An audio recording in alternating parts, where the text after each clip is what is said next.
In the last lecture, we have discussed about the 12th syllabus of physics.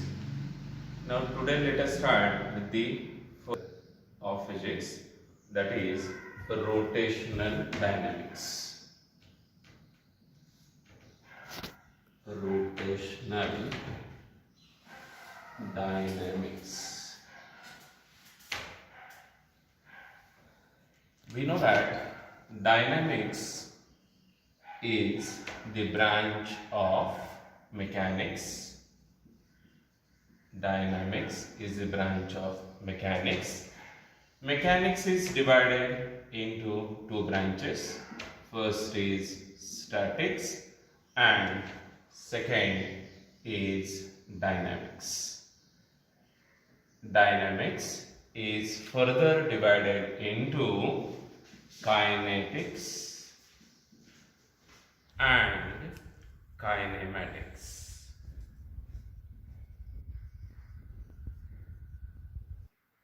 In this chapter, we are going to study kinetics and kinematics of rigid bodies, that is, dynamics of rigid bodies. This chapter is divided into two parts. The first part of the chapter is circular motion and second part of the chapter is rotational motion.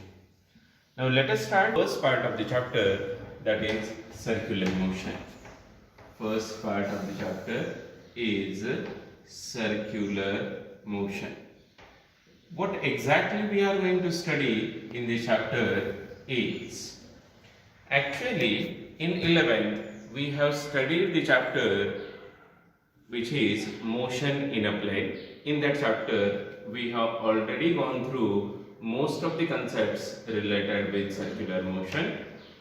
The articles which we are going to study under the part circular motion are, first will be definition and examples of circular motion.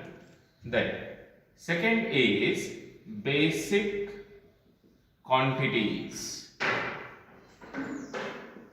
which are required to clear the concepts of circular motion.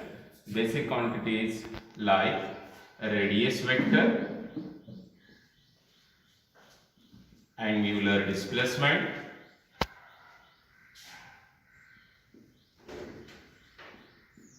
angular velocity,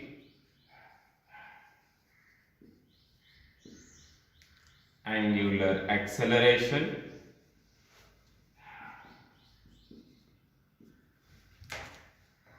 etc.